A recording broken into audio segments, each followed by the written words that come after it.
5 minutes with WUSF 89.7 News. And newscasts on WUSF are powered by support from community businesses like Suncoast Credit Union. Learn how your business can support WUSF. Give Kim Davis a call. You can reach Kim at 800-741-9090.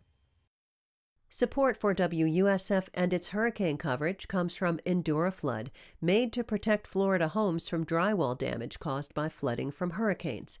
Components are designed to be waterproof, and the EnduraFlood wall system can be opened and removed to dry out.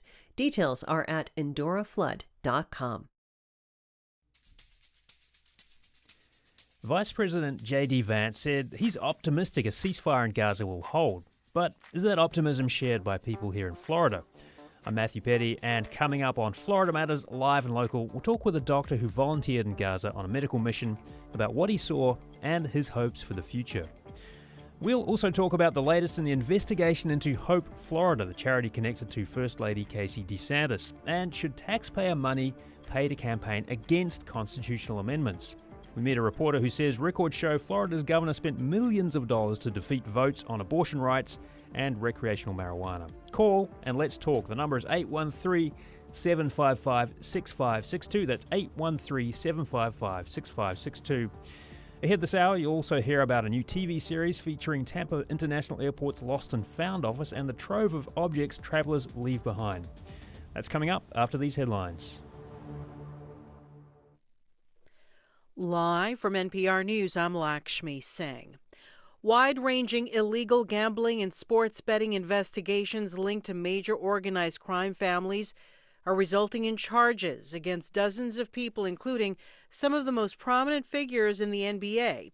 The Justice Department's announced that Portland Trail Blazers head coach and Hall of Famer Chauncey Billups was arrested in Oregon. Miami Heat guard Terry Rozier was arrested in Florida. They're both expected to appear in federal court today.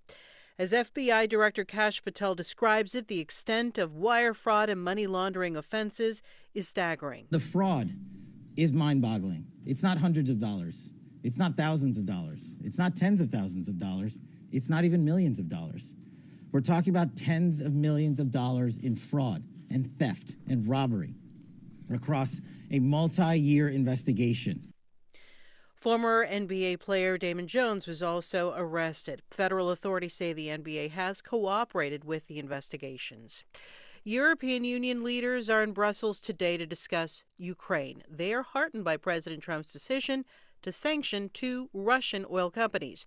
NPR's Eleanor Beardsley reports Europe has also been sanctioning Moscow. The Trump administration sanctioned 2 major Russian oil companies just as the EU approved its 19th round of sanctions on Russia.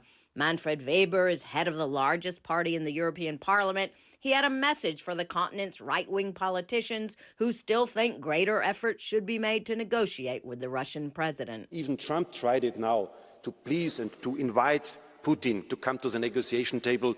Putin has only one interest, and that is destroying our European way of life. At the summit, EU leaders are discussing using Russia's immobilized assets in Belgium as collateral for issuing a $162 billion loan to Ukraine. Eleanor Beardsley, NPR News, Paris.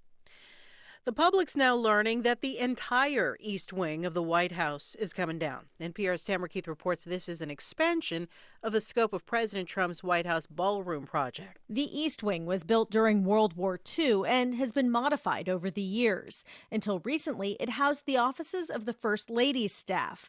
Explaining that it needed to be torn down, President Trump downplayed its significance. It was never thought of as being much. It was a very small building. Trump said it didn't make sense to save the East Wing at the expense of the massive new ballroom he has planned. In order to do it properly, we had to take down the existing structure. Images of excavators tearing into a wing of the White House have set off alarms for groups concerned with historic preservation.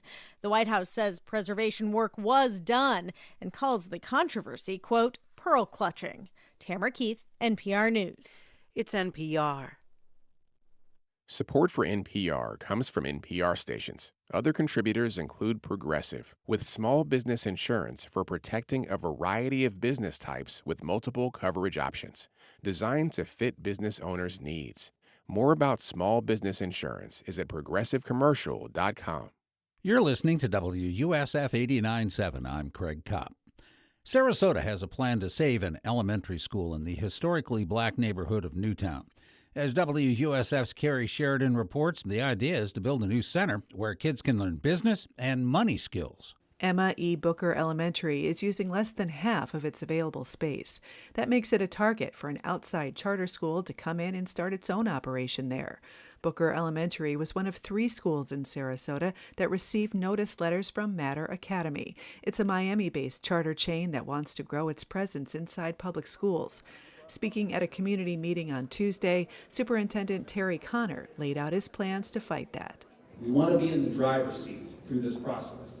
We want to create partnerships and opportunities that we feel are going to benefit our schools and our communities. He wants to partner with a national organization called Junior Achievement. They would build a discovery center at Emma E. Booker Elementary, much like BizTown in Tampa, where students play roles in a simulated town with businesses. Building up the black community's financial literacy is an idea that appeals to 5th grade teacher Ronique Major. Then I thought about when I was a little girl in Newtown, all of the businesses that were black-owned businesses. Raina Williams has a 5th grader and a 1st grader at Emma E. Booker Elementary School. That part was a relief that we do have a plan in place to save, our schools and to utilize space where we are in control of the schools. The district says details about the plans for Booker and other schools in Sarasota will be posted online Friday. Carrie Sheridan, WUSF 89.7 News.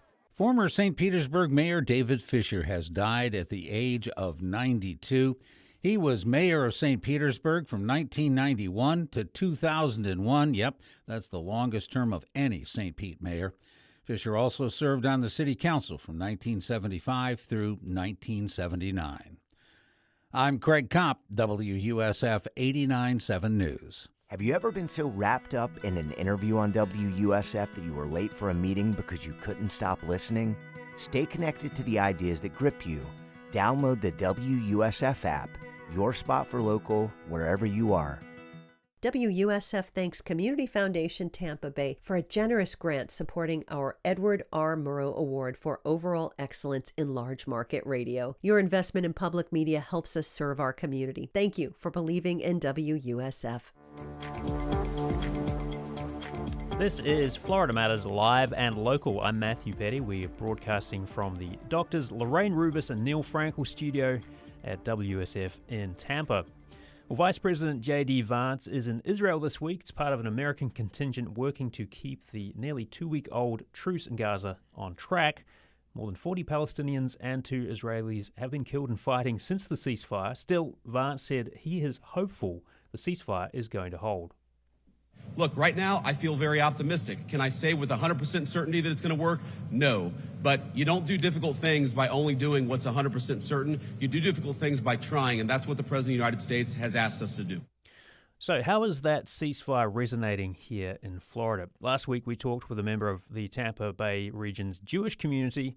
Today, we're going to meet a doctor from the Orlando area who traveled to Gaza during the 2-year war.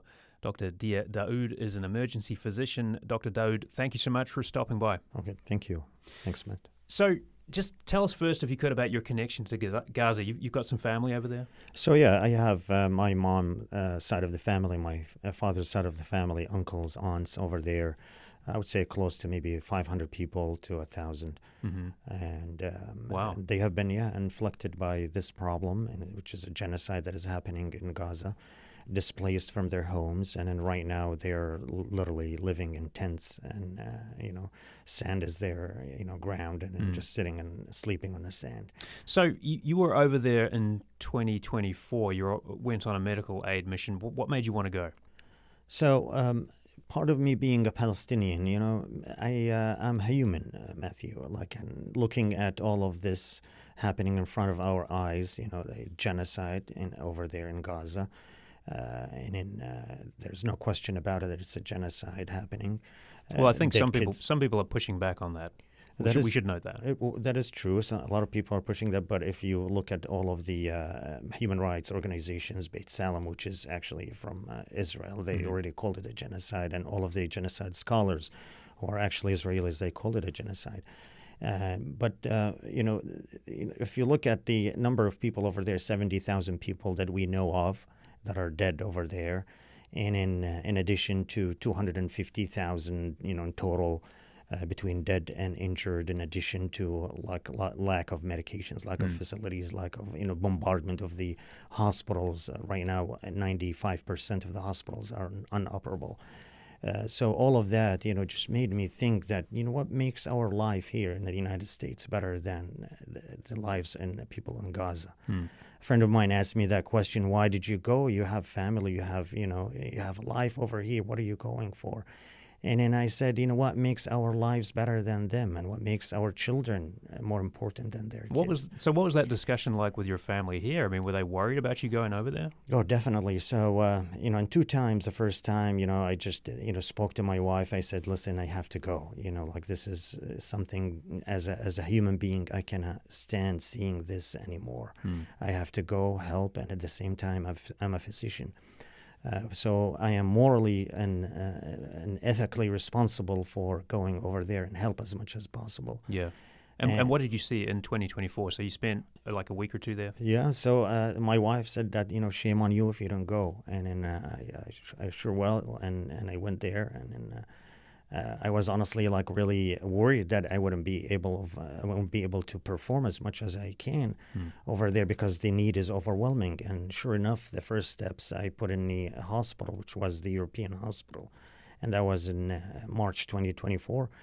I was bombarded with close to 300 people just talking to me at the same time, and then everybody has different needs. Somebody's asking about their regular medications. Some of them are just lost because of, their chemotherapy treatment is, in halt. And then some of them are just asking me about social problems. Like, for example, this guy came into me with his 2-year-old daughter, beautiful, and with her face burned. And he's asking me, if he can go and then treat his daughter. At that time, the border with Rafah was open, so they used to go over there and then seek medical treatment in different countries, like in the Arab Emirates or Qatar or even Egypt.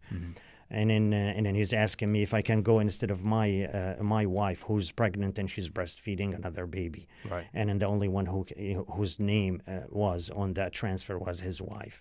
So all kinds of problems. And in the middle, you have these mass casualties that come in by 10s and 20s, and just EMS brings them and lay them on the floor, and lack of medical equipments, performing procedures in the floor, dirty floor, and inside the hospital, 35,000 refugees literally living over there. So right. you can imagine the chaos over there. Were you kind of prepared for that mentally going into it?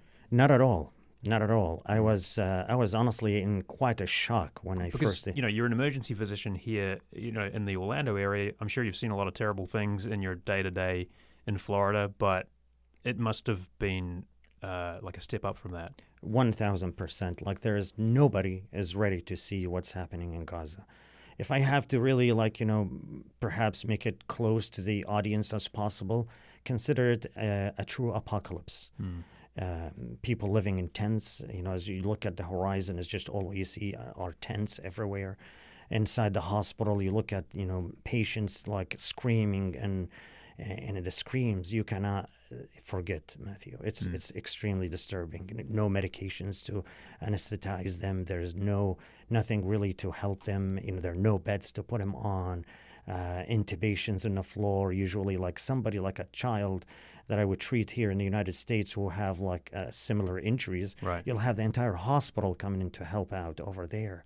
It's just I'm torn between letting a child die or do something or save another child. Right. And in so they call that triage, right? Well, there's no triage. It's just they come in and they place them on the floor, and then that's it. You're on your own. I go between patients to see who's alive, who's about to die, and then in science of emergency medicine, we classify them as red or black is dead, and then red is a critical condition, and then yellow is about in between, and then obviously green, he's a survivable injury. So you have to make that decision right away and in real quick, in seconds, and in between a chaos inside that hospital. I remember seeing a child that was in a table, and he was gasping for air, and he was trying to really in a critical condition. So I went there to talk to the ICU teams. They were surrounding him, and then I wanted to do a CPR, and they begged me not to do a CPR. They said, we don't have beds, we don't have a ventilator. So I went outside of the ER, but then I was just in excruciating pain from inside. There must be something I can do for this beautiful 10-year-old. I go back, I do a CPR, and they're begging me again. They say, please, this kid, there's no beds for him, there are no ventilators. Right.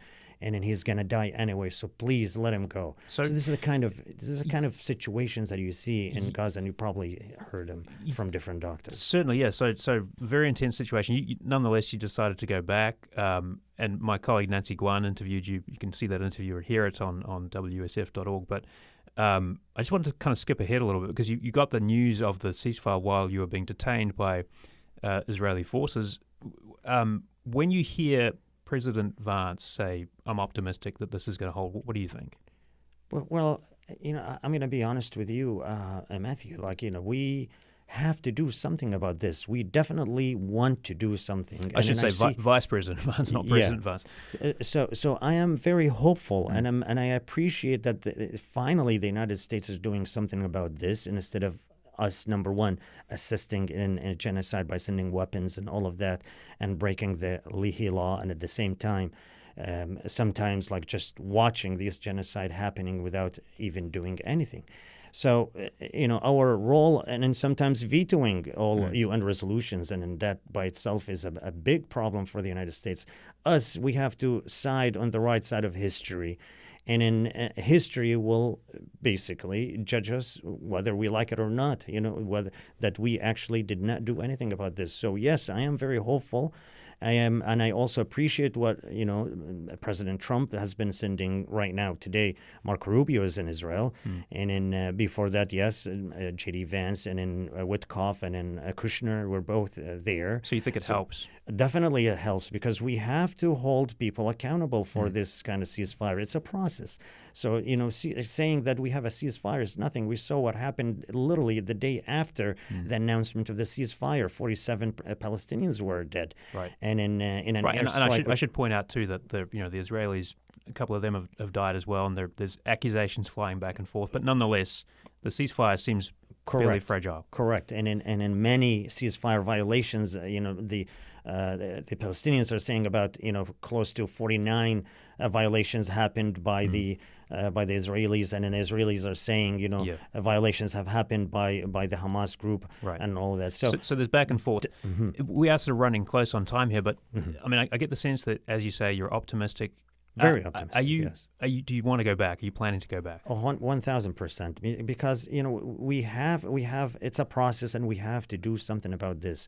We have a long road to go. The people of Gaza right now in a famine, and in a man-made famine. The borders are closed. The amount of help that is coming inside Gaza is minimal. About 900 trucks already went into Gaza out of 6,000, which is 900 if you know. Gaza and their needs is just extremely, extremely low. So Israel is trickling that.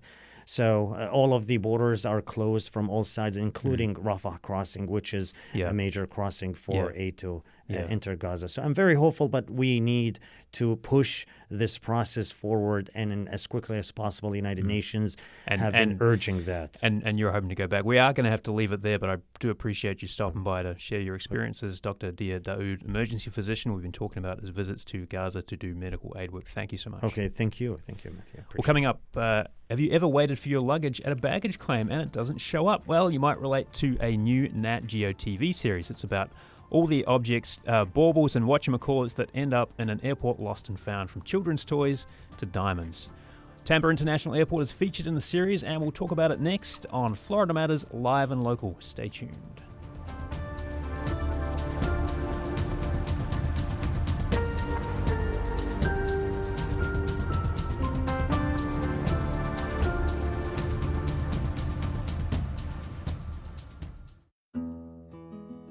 When you sign up for WUSF's Wake Up Call newsletter, you'll be connected to what's happening: local news, weather, culture, and events. Sign up for your wake-up call at WUSF.org.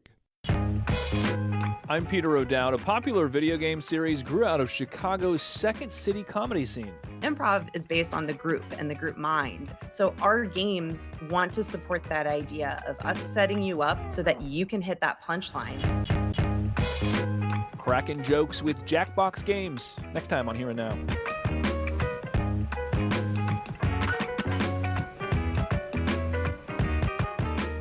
Coming up at 1 after Florida Matters Live and Local. Celebrate 50 years of defending press freedom and journalism at Pointer's Bowtie Ball. Honor Jane Pauley at the event in downtown Tampa on November 15th. Visit pointer.org/bowtieball for tickets and sponsorship information. Welcome back to Florida Matters Live and Local. I'm Matthew Petty. Well, traveling can be pretty stressful. You've got parking, the kids, boarding, TSA, and a lot of physical and emotional baggage, so to speak. So when your stuff gets misplaced while traveling, like your luggage, stress levels can ramp up to DEFCON 1. The folks who work at Tampa International Airport's Lost and Found department are featured in a new series from Nat Geo TV. It's about all the things that people leave behind, from toys to prosthetic body parts. Hi, this is Tampa International Airport's Lost and Found. Traveling is stressful for people sometimes. There's this thing called airport brain. When you leave your stuff behind. iPads, wallets, watches. She's looking for her father's eyeball. Come again? They do whatever it takes. Good news, we do have your item. To get them back to you. It's definitely a job that never ends, and you never know what you're going to get here in Lost and Found.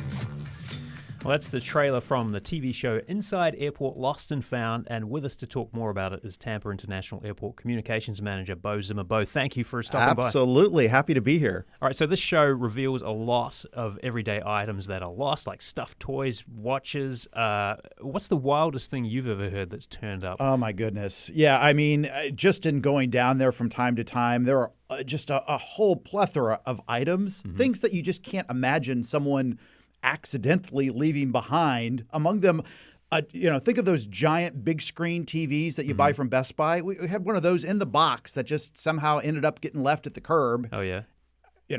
Sometimes it's intentional, where someone leaves something because they can't afford to take it on the plane with them and they have no other choice. Other times people are leaving something behind accidentally. And just imagine that feeling when you're away from home, you're traveling, and then all of a sudden you realize you don't have your cell phone, your wallet, your headphones. I know the feeling. Actually, I've lost my wallet at Orlando International Airport. This was a few years ago. Yeah. This was back in the days when they used to pipe classical music through the PA. Very relaxing. But somebody actually turned this wallet up a few days later, which surprised me, kind of restored my faith in humanity a little bit.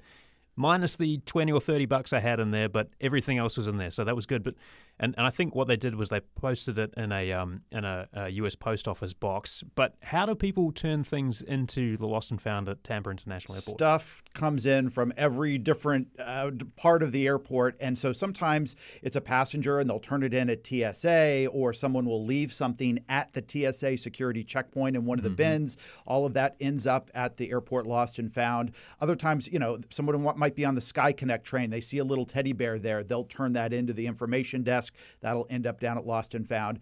And then that's where the detective work begins, because our team at Tampa International Airport, they don't just tag this and throw it in a cupboard somewhere. They actually start doing some work to try to find out any name or any information that may be associated with that item. And they'll actually try to proactively reach out and try to get that item back to who it belongs to. People travel with pets a lot. Do you ever get any pets turning up at the Lost and Found? You wouldn't believe some of the pet stories that we have. And that's one of the reasons that we ask people to, if they're traveling with their pet, especially as they're coming through the airport, to leave those pets either on a leash or within its carrier, because airports can be a dangerous place for pets. Sure. We've got a lot of moving parts, escalators, the trams and things like that. So we actually had a little dog named Rocky, who was a 6-year-old Chihuahua that, as the family was picking up loved ones at the airport, jumped out of the car and ended up on our runway for about a week. When was this? This was a couple of years ago, so he was running loose on the runway for a week, out on the airfield, and we have some wooded areas. And, we were really worried about this little dog because we've got coyotes and other types of animals out there. He somehow survived. Our airport police department and operations team worked together to capture him in a little pen. And did he want to come back? Was he enjoying his freedom? I know. He was definitely traumatized from that week out there, and was so happy when we were able to reunite him with his family. And that's one of the stories that's actually featured as part of this reality series. So how did the series come about? Did they approach you? Did you sort of reach out to them? Because this is like, it's showing a side of Tampa International Airport that a lot of people don't get to see, but it's good PR, right? Yeah, well, it's just an interesting, as you said, an interesting side of the airport that most people never get to see. And also, a lot of people might just assume their items are gone for good. This was a good public service announcement to let you know, here's how you can possibly get your item back if it's turned in. But yeah, the production company from Lucky 8 Productions actually reached out to the airport and several other airports around the country. They wanted to come and highlight some of those bizarre and unusual items that are found, but also the story about how those get returned to the owners. And so they came out for several days at a time, from sun up to sundown. We're there the entire day documenting hours and hours of capturing a lot of film. And it was a really interesting process to watch as they were doing this production. And they spent well over a year at these different airports all over the country, including Tampa International. So is Tampa International Airport featured in just one of the episodes? No. Or yeah, many of them? It's amazing. It's all throughout the season. There's wow. 10 episodes. Each episode runs about 44 minutes. So there's a lot of Tampa International Airport and our team, not just the Lost and Found team, but our traffic guys, our police, our canine units. It's a lot of fun to watch. Imagine a lot of the stuff that turns up there, people might have, they've probably left the Tampa Bay area by the time they realize it's lost. They may be overseas. So what's the protocol for getting it back to them if they, call up from South Africa or England or something and say, hey, I lost my wallet. How do I get it back? An exact case that we had featured in the show where, somebody came over here to golf and left, a whole suitcase worth of all brand new golf shirts and things they'd purchased here, and then went back home to England. And so they were able to reach out to Lost and Found and find out how we could get that shipped back to them. In their case, they had local family here that we were able to come and pick it up. Where do you store it all? I mean, is there a big warehouse somewhere in the airport? Do you store it off-site? So we get about 2,500 items left a month on average, and that equates to about 30,000 items a year. And our Lost and Found team has a space about the size of your studio to work in, which isn't That's it? Which isn't super. It's not like a giant warehouse. Goodness me. They do have some safes and lockers and things like that. They're able to store these items in, but we're only able to keep those items for about 30 days. If you don't claim your item within those first 30 days, at some point, we've got to make some room for new items coming in, and a lot of those items end up getting donated out. Okay, so you donate them. You don't have like a garage sale at the end of each month? We've done different things, and different airports actually have auctions and things like that. We end up donating a lot of the items out to local charities and giving them a new life. In the last 30 seconds or so we have here, Bo, what do you think is going to surprise people most about the series, about Tampa International Airport when they see it? I just think the amount of work our team goes through trying to get your item back to you. These are heroes that work down there, and a lot of times these are life-saving medications. They are thousands of dollars left in a fanny pack. It's stuff that's very important that you get back, and they go to a lot of lengths to get it back to you. We've been talking with Bo Zimmer. He is Tampa International Airport Communications Manager. Bo, thank you so much. Absolutely. And Tampa International is featured in the new Nat Geo TV series Inside Airport Lost and Found. It is streaming now on Hulu and Disney+. Well, coming up next, constitutional amendments for abortion rights and legal recreational marijuana narrowly failed to get enough votes last November. Governor Ron DeSantis campaigned hard against the amendments. How do you feel about allegations the governor's office used taxpayer money to fund those anti-amendment ad campaigns? Call and let's talk. The number is 813-755-6562. That's 813-755-6562. You can also send us an email, FloridaMatters@WUSF.org. Florida Matters Live and Local continues in just a moment.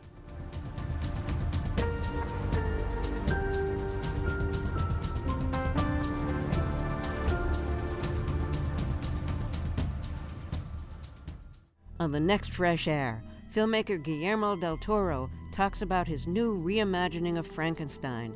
It gets to themes he's been obsessed with: a man who wants to be a god, men who behave like monsters, father-son relationships, religion, empathy, and cruelty. His other films include Pan's Labyrinth and The Shape of Water. Join us.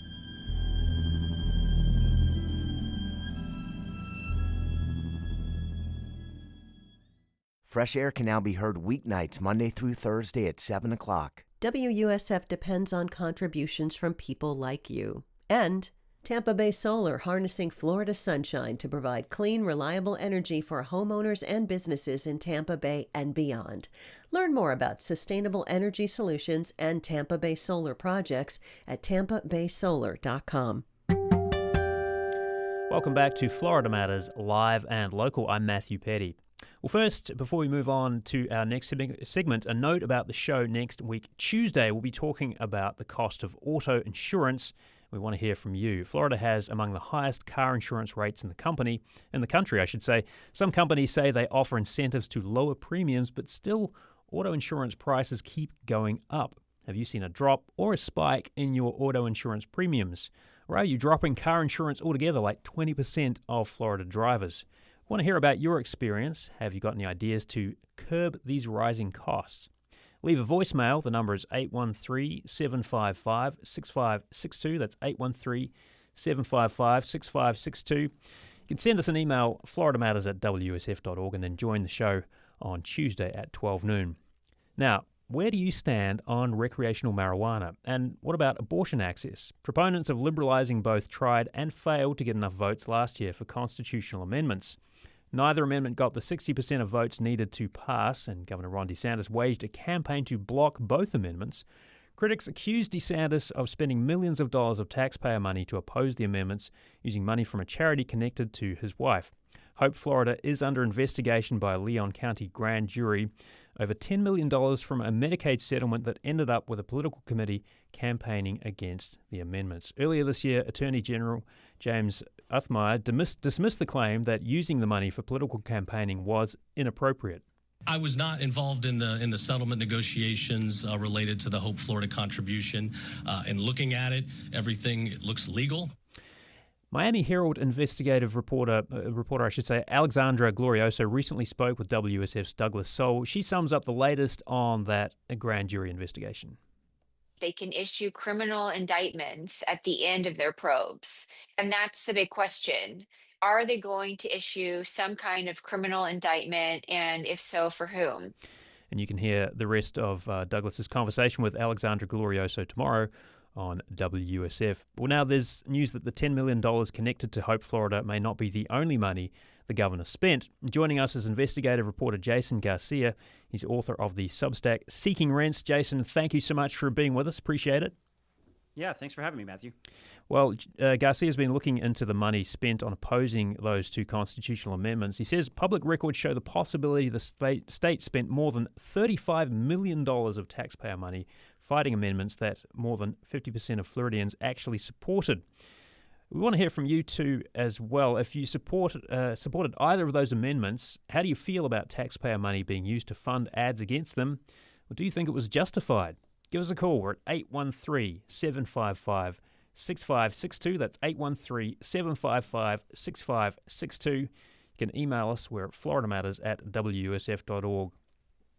Jason, when I think about this and when I read about the story, it kind of reminds me of one of those spaghetti maps of hurricanes paths approaching. It's a real mess. It's hard to follow. So tease some of this out for us if you could. What do we know about how much money was spent fighting these amendments and where did it come from?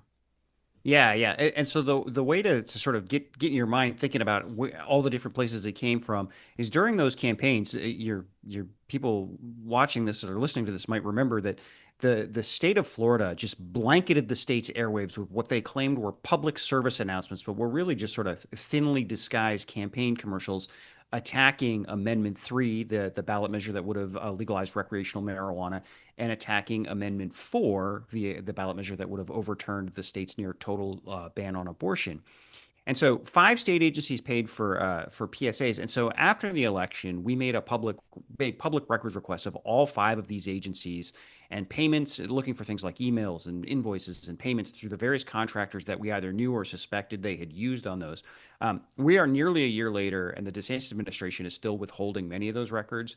But we did get records from 2 of the 5 state agencies. And based on the details we learned from that, we sort of estimate between these 5 state agencies, plus also 2 state-funded nonprofits, including the Hope Florida Foundation that you alluded to, that the DeSantis administration spent between $35 and $40 million of public money on advertising against those 2 citizen-led constitutional amendments. What are the rules then? I mean, what is there that says that, when you put it like that, I'm sure a lot of people are listening thinking this doesn't sound right, but is there anything saying this is illegal? Is it that kind of activity? Like what can you say about the rules about how you can and can't spend that money? Well, again, so as you might imagine, the law is often subjective in these areas. So just to give you one example, the Florida Department of Transportation was one of the agencies used to advertise this. It has a long history of running public service announcements for things like pedestrian safety or drunk driving messages around Labor Day and Memorial Day, New Year's Eve, that sort of thing. The DeSantis administration took over that program and used that to run ads attacking marijuana, and all under the guise of driving under the influence of marijuana or packaging that message into a broader anti-marijuana message campaign. And that is how the DeSantis administration sort of legally justified running those ads. But there's all sorts of examples where at the very minimum, they bent the rules. So, for instance, the records we obtained from another one of these agencies, the Agency for Healthcare Administration, show that they funded a portion of their ads attacking these amendments using money the legislature gave the administration to promote awareness of a consumer health website. They've got a website called Florida Health Finder that is supposed to help Floridians comparison shop for healthcare and find the best prices for medical procedures. They took money that they were supposed to spend marketing and building awareness of that site and used it for these PSAs.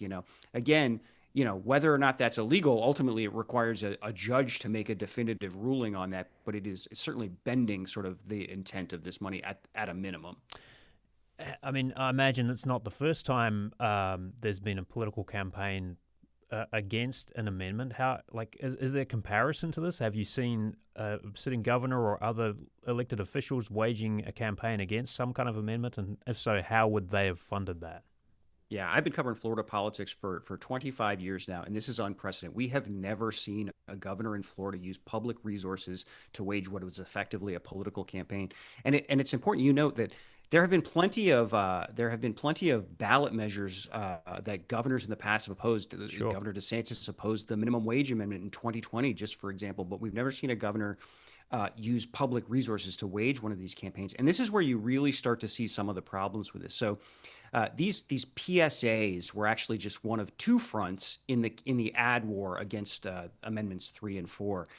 The other side of that equation was the sort of typical political campaign that we're used to. These were ads funded by the Republican Party of Florida, and also there was a political committee controlled by the governor's chief of staff called Keep Florida Clean. They were running traditional public advertising against these amendments as well. But what we found out in these records is the state agencies were, via subcontractors working sort of on hidden subcontracts, were paying some of the very same vendors that were also working on the political campaign, which just goes to show you how much they blurred the lines between public governing and political campaigning here. And to your question of whether or not that's legal, it's unclear. It has to be tested in a court, I suppose.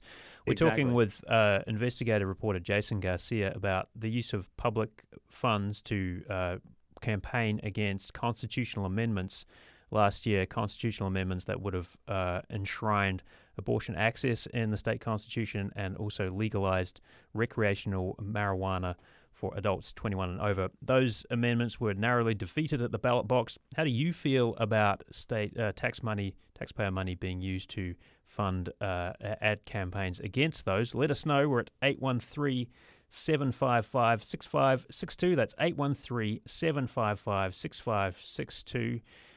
Tell us what you think about the way that has gone down. Jason, what have you heard from the governor? I mean, we heard a little bit from James Uthmeyer earlier saying it's above board as far as he's concerned, but have you gotten some pushback from the governor's office? No, they haven't challenged these records whatsoever. Now, in the past, the governor has broadly defended his actions. Again, he has consistently avoided answering specific questions. He has repeatedly refused to answer the question of how much he spent. He's repeatedly refused to answer the question of where specifically he has been pulling this money. Because, as you might imagine, nobody in the Florida legislature budgeted money to advertise against constitutional amendments. What he has said in the past is he has justified that the state has legal authority to run PSAs, and that these were valid PSAs is his position. Right. And what about Hope Florida? Because that's kind of complicated too. How does this tie into all of this? Yeah, so when you think about it, as I mentioned, there were 5 state agencies and 2 taxpayer-funded nonprofits that were used in this campaign. And the Hope Florida Foundation, which is a charitable organization sort of spearheaded by the governor's wife, First Lady Casey DeSantis, was one of those 2 nonprofits. And in that case, the DeSantis administration took $10 million from a legal settlement with a contractor that had overbilled the state's Medicaid program. This contractor was paying the state $67 million to settle these overbilling claims. The DeSantis administration took $10 million of that, or directed that $10 million of that settlement be given, instead of returned to taxpayers, given to the Hope Florida Foundation, which immediately turned around and gave that same $10 million to a pair of dark money nonprofit groups that were in turn pumping all of that money into Keep Florida Clean. That's the political committee we mentioned earlier that was chaired by James Uthmeyer. And again, just to show the blurred lines here, you have an agency that was ultimately overseen by James Uthmeyer, the governor's chief of staff, funneling money through a nonprofit and ultimately into a political committee, also overseen by James Uthmeyer, the governor's chief of staff. Right. A lot of lines to untangle there. We've got Denise calling in. Denise, you're on the air. What are you thinking? Yeah, I definitely supported the legalization of marijuana and protection of women's access to abortion. This is really disappointing to me in many ways. But my question is, could you delve into the corporate and money interests behind the government taking this action? It's like, follow the money. Sure. And I can take the answer to that off air. Thank you. Denise, thank you so much. Really appreciate that. Okay, so that's kind of another part of the story, right, Jason? There's also other interests that we're funding these campaigns against these 2 constitutional amendments or proposed amendments. Yeah, that's right. So we've been talking specifically on the public money, the taxpayer money, the money belonging to Florida taxpayers that was spent on this campaign. But there was, as we mentioned, also a separate sort of traditional privately funded political campaign, but in many cases, in several examples that we know of, funded by private donors that got public favors from the governors. And I'll just give you 2 quick examples.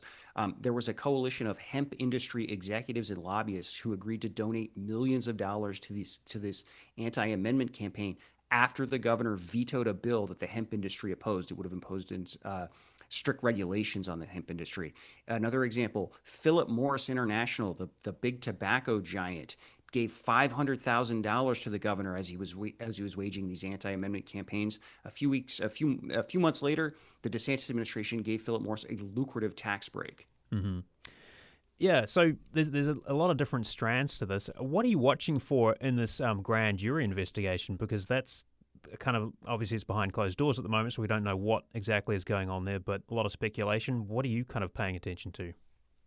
Well, one of the things I'm particularly interested in is there's only so far we can get with public records in some of this, particularly when you're dealing with an administration that has like a nearly 8-year history now of slow walking and delaying the release and obfuscating the release of public records.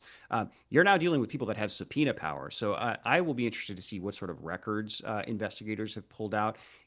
Oftentimes grand juries will issue reports about about what they found too. So we may see lots more details. And one of the things that the records we got out of the administration for the story we posted this weekend, you start to see just how much all of the timelines match up in terms of when they're moving money across agencies or having agencies sign piggyback onto different contracts so they can get money out the door as fast as possible. All that dovetails with exactly is how they rushed through this legal settlement with a Medicaid contractor to get that money out the door. So, we have no idea if the grand jury is going to actually issue criminal indictments, but at minimum, I'm hoping to eventually see some of the records that investigators have been able to get at using their subpoena power.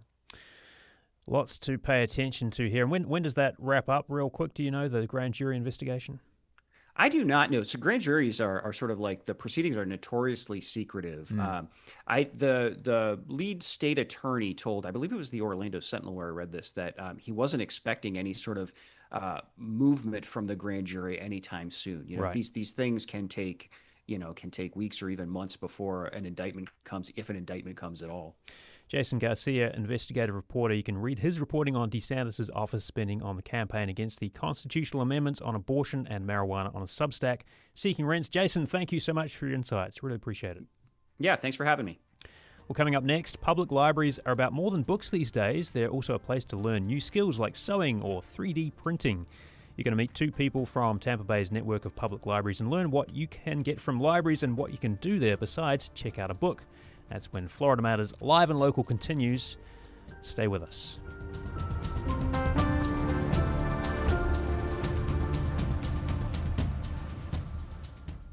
Want to understand how Florida's government really works and how to make your voice count? I'm editor Amy Tardif.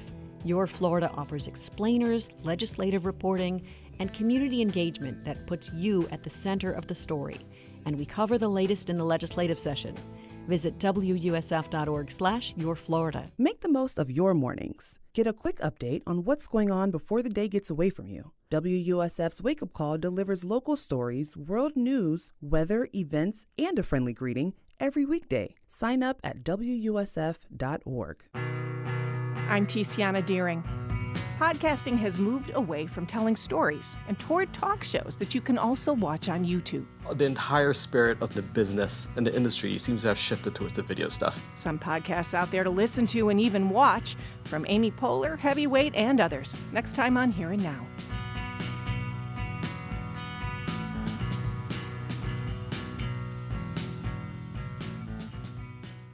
Coming up at 1 after Florida Matters Live and Local. Listener support powers WUSF. Funding also comes from WUSFjazz.org is your jazz destination. Watch studio performances, plan your next night out, and create your perfect jazz mood. Visit WUSFjazz.org. Presented by Side Door at the Palladium, Tampa Bay's home of jazz for 20 years.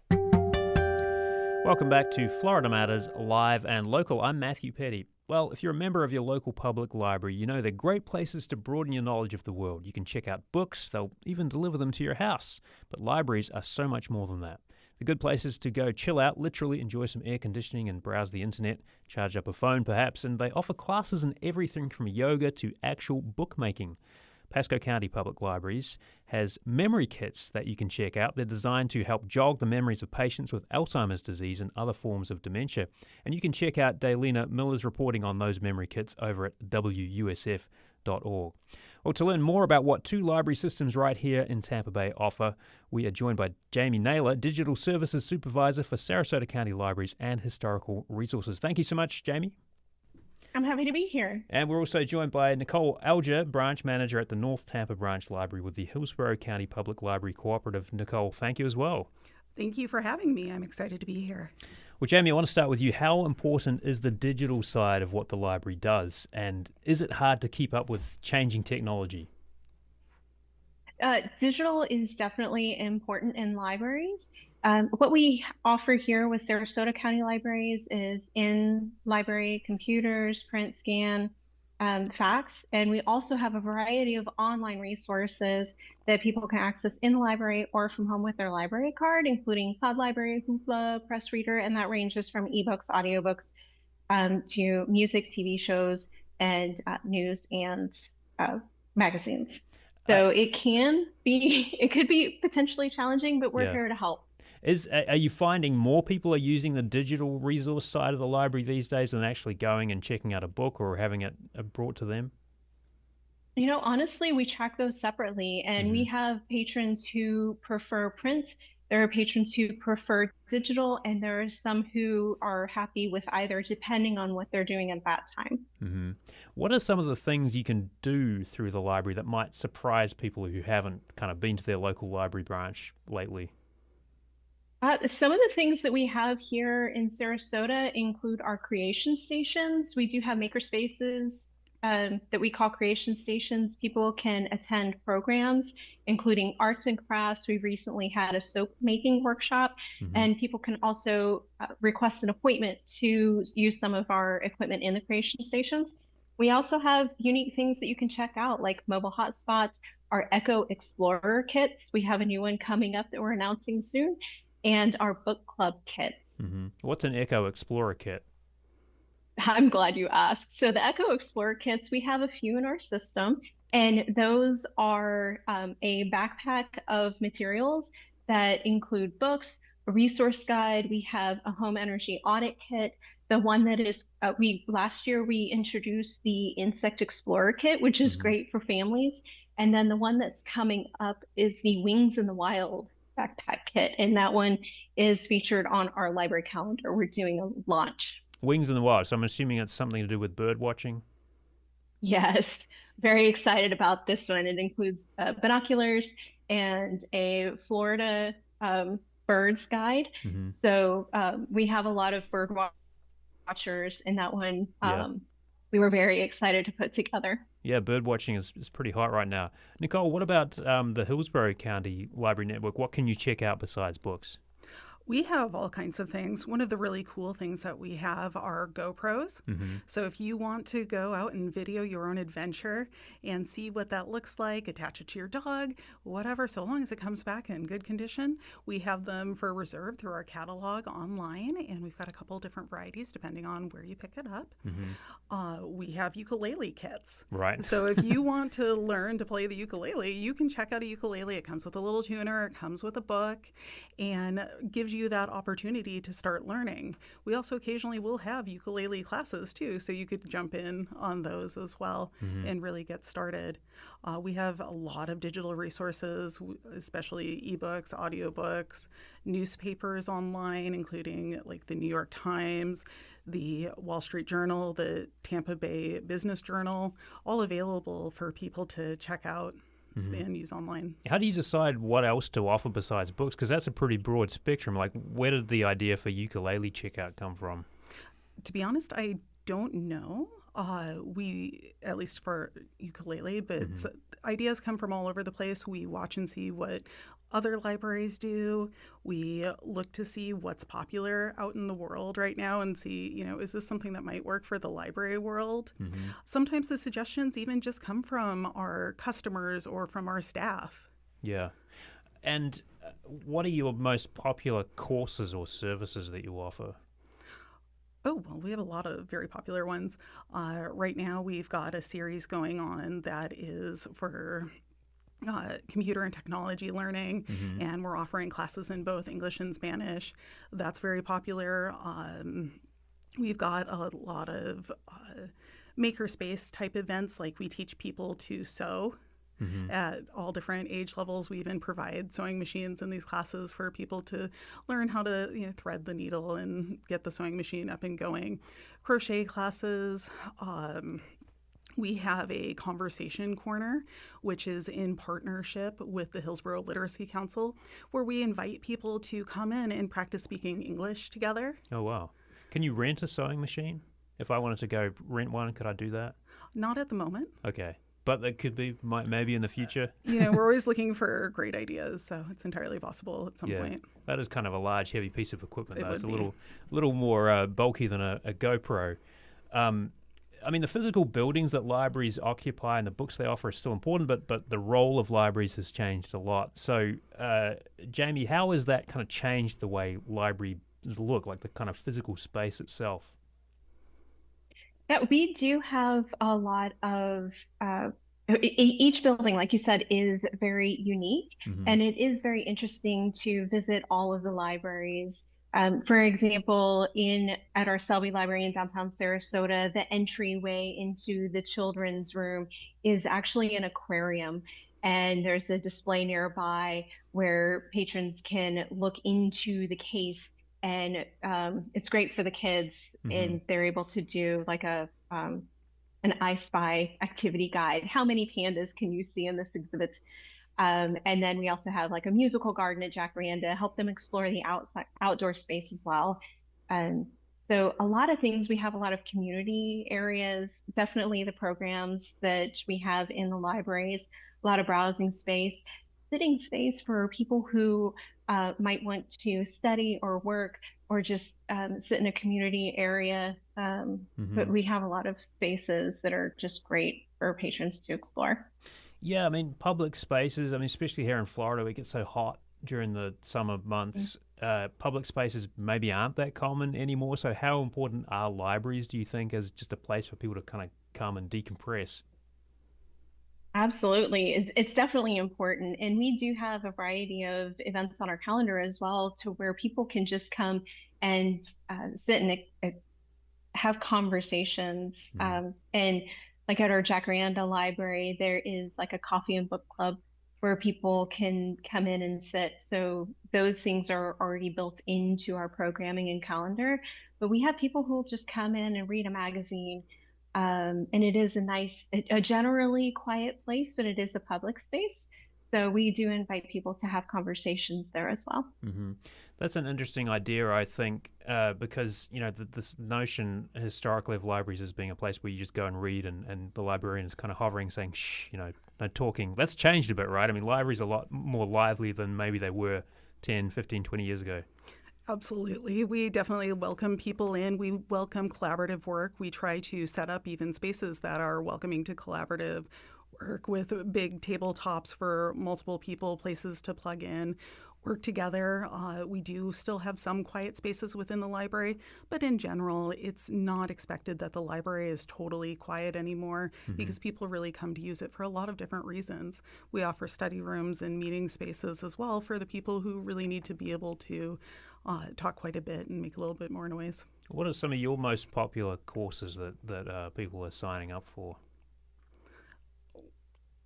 In Sarasota, absolutely. We have we have a variety of programs. They may be instructional, where there's in-person learning, or it might be a more experiential. So we do have our Music in the Libraries program, where we invite music performances. We have a ballet performance coming at a couple of our libraries over the next couple of months. Our Creation Station programs, like I mentioned, for the arts and crafts, and also story times. We have some history presentations as well from our local history center, as well as our technology help. We do have like an Excel 101 course that's coming up at one of our locations. So we do have a variety of courses for our patrons. And you mentioned the ukulele kits. We actually have a ukulele club that meets at one of our libraries, where people will come in and just kind of do a jam session or learn new techniques to play their ukulele. So that's kind of fun. One of our big events that's coming up in November, we are very excited, our 3rd annual Off the Page Literary Celebration. Can I talk about that now? Yeah, sure. Go for it. Sure. So this is our 3rd year. And we take the month of November to really celebrate literature and literacy, and also the illustrators that are so important to a variety of works. So we're bringing in Amy Tan this year. Oh, wow. Janet and Alex Ivanovich, Ben Clanton, who is the author of those Narwhal and Shelley books, and Sam Keene. So, and a variety of other authors. We also have our first publishing day, which is focused on the publishing aspect of literature. So that's going to be a lot of fun. Yeah. Well, I want to thank you very much, both of you, for sharing some of what the libraries do besides loaning out books. Jamie Naylor, Digital Services Supervisor for Sarasota County Libraries and Historical Resources. Thank you so much, Jamie. Thank you. And thanks also to Nicole Alger, Branch Manager at the North Tampa Branch Library with the Hillsborough County Public Library Cooperative. Thank you so much. Thank you so much for having me. Well, next time on Florida Matters, live and local, some cities in the Tampa Bay region are looking to run their local power grid. Do you think having your local government run your electric company could improve service or lower your bill? Call 813-755-6562. Tell us what you think. Leave a message. You can also email FloridaMatters@WUSF.org and then join the conversation Monday at 12 noon. That's our show for today. Florida Matters executive producer is Grayson Doctor. Our producer is Amelie Horace. Our intern is Lily Belcher. Our engineers are Jackson Harp and Geo Garvin, and Jackson composed our theme music. Malika Hollis handled the video today. can subscribe to Florida Matters wherever you get the podcasts and watch on WUSF's YouTube channel. I'm Matthew Petty. Thanks for listening and watching, and we'll see you next week.